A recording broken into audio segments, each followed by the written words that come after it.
आलिया साहब, आपने सुना कि ये जो मामलात हैं ये पार्लियामेंट के अंदर होने चाहिए हल, और जब ये अदालतों में जाते हैं तो फिर अदालतें जो हैं कानून और आइन के मुताबिक फ़ैसले दिए जाते हैं, उसको भी, उन फैसलों को भी ख़ासकर आपकी पार्टी मानने के लिए तैयार नहीं है।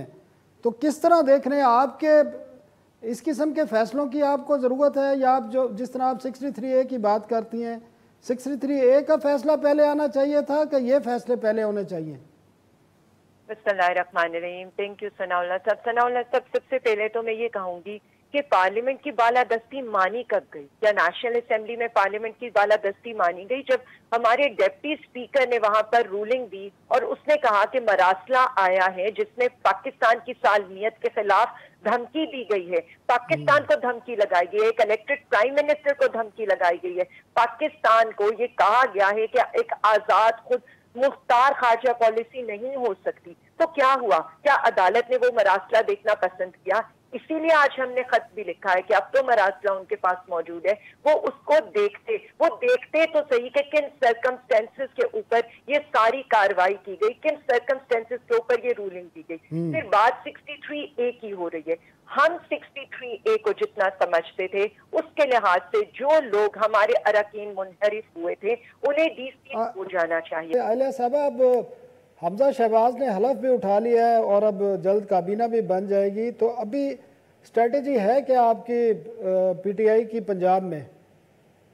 देखिए सना साहब, मैं जो उस वक्त बात कर रही थी ना, मैं उस वक्त यही बात कर रही थी कि इस वक्त जुडिशियल एक्टिविज्म की बदतरीन मिसाल मिल रही है, और यही हम बात कर रहे हैं कि आप अगर देखें कि PTI के वकील का कहना था कि हमने जो हमजा का हल्फ रोकने की दरख्वास्त हाईकोर्ट में पेश की थी वो रजिस्ट्रार के मेज पर तब तक पड़ी रही जब तक उनका हल्फ हो नहीं गया।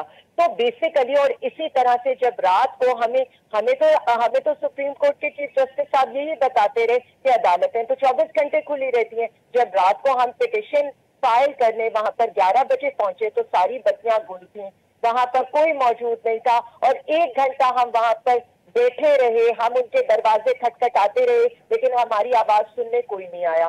बात सादा सी है, आइन की रूह से काबीना का हल्फ भी गवर्नर उठा सकते हैं, और ये आज तक कभी ऐसा हुआ है कि पंजाब स्पीड के लिहाज से जज स्पीड दिखाई जाए और एक ही दिन के अंदर पिटिशन लगे, एक ही दिन के अंदर उसका फैसला रात के 9 बजे आ जाए। लेकिन आलिया साहबा जिस 11:30 बजे, आलिया साहबा, आपकी बात ठीक है, लेकिन जिन माशरों में अदालतों के और जजों के फैसलों को ना माना जाए तो फिर उन माशरों में अफरा तफरी फैल जाती है, फिर कानून और आइन कोई चीज़ हैसियत नहीं रहती।